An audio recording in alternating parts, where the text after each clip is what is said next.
在湖面上进行桅杆式道路铺设的过程中，一场突如其来的意外打破了原本平稳的施工节奏。一辆卡车似乎因为操作上的不慎，或是地面承载力的微妙变化，车身轻微晃动了2下。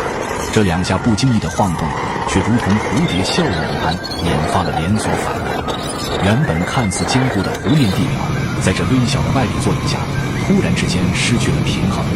紧接着，整个卡车后方的地面开始下沉，仿佛被无形之手轻轻按下，卡车的后轮也随之失去了支撑，缓缓陷入了松软的石子之中。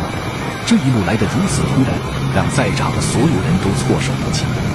最近加班太晚，都打不到车回家，不能及时回家给兄弟姐妹们更新视频，急得我直接在瓜子二手车上买了台宝马5系，只花了8万多。现在新车掉价快，上瓜子买二手特划算。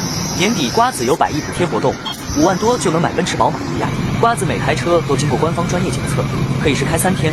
要是有旧车，还能放瓜子拍卖，买卖二手车上瓜子就对了。快点开评论区看看吧。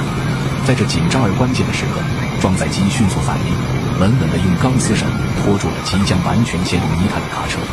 这一及时的援助，为卡车争取到了宝贵的脱困机会。而接下来，所有人的目光都聚焦在了小黄推土机师傅身上，他成为了这场救援行动的关键人物。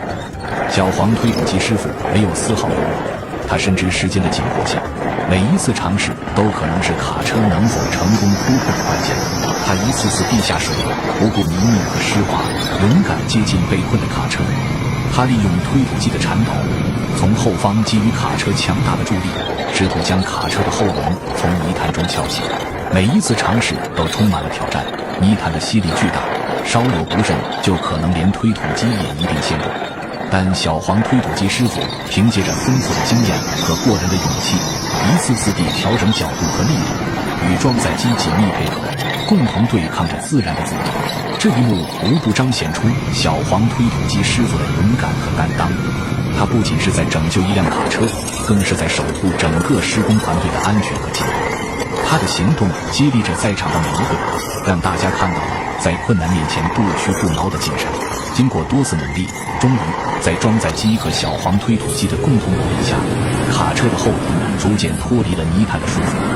随着一阵欢呼声，卡车成功地被拖出了困境，重新回到了坚实的路面上。这场突如其来的危机得以化解，施工团队也得以继续他们的任务。最后多说一句，快过年了，开车回家有面子，赶紧上瓜子选车吧。